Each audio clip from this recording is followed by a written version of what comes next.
serious. And they're looking at the order form. They're now looking at what, in effect, is the contract. This is what they're going to sign. This is what they're going to mail back to order the goods. You can reinforce your sales points there, spell out the terms, and the terms itself, for example, can be reassuring. No money down, you know, we don't bill you for 60 days, put it on your ChargeX card or whatever. So where it is necessary to do a thorough selling job, and generally this will apply to high-ticket items.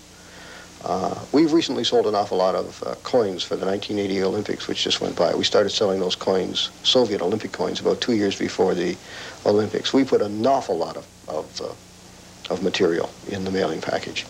Such as? A very expensive envelope, a 4-page letter, a 12-page booklet, a 4-page pamphlet, and a 4-page order form. And again, what type of audience or what kind of audience were you trying to appeal to? Basically, we're after two audiences. We're after known collectors, people who spend money to collect coins or other things, and to some extent investors, people who will speculate in gold and silver coins. So this is a very particularized market. Yes, a very particularized market. But most direct marketing is, in fact, there's a saying that that if you want success in direct mail, you mail less, not more.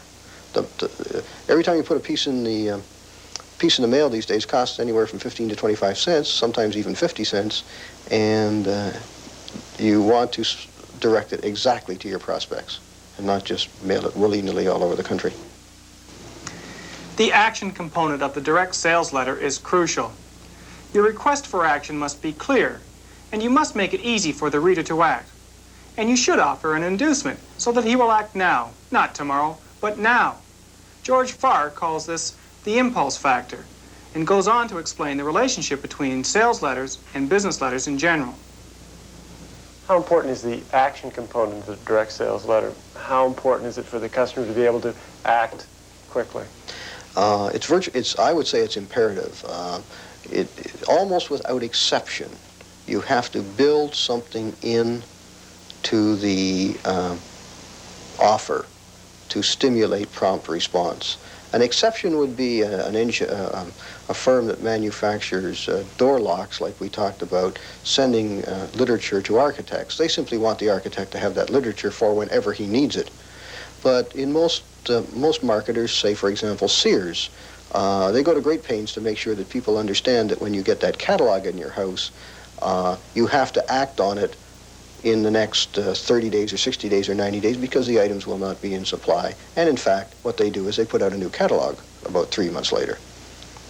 How important is it for the customer also? You were talking about checking something off or just dropping it in the mail and being billed later. How important are these as aspects of selling? In almost every instance, the less you ask the customer to do, the more business you'll get. If you can make it as spontaneous as you possibly can.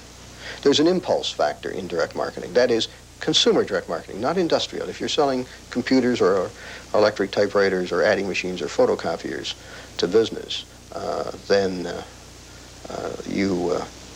there's a lot goes into the decision. But in, say, books and records and many other things that are sold by mail, there is an impulse factor. And you try to design your package so that people will respond quickly. How many direct sales letters have you penned? Personally? Mm-hmm. I guess over the last 10 years, probably a couple of hundred. That is probably one every month or so for either for myself or for a client. Incidentally, that brings up an interesting point. We have talked all through this about a direct sales letter, okay? But the letters you write to people you're already doing business with are sales letters because they have to cement the relationship. They have to get you over little hurdles or obstacles or problems that may exist in your relationship. And they somehow or other have to, over a period of time, convert a person who maybe has just tried your product or your firm for the first time and make them a confirmed buyer. So every letter you write is in effect a sales letter.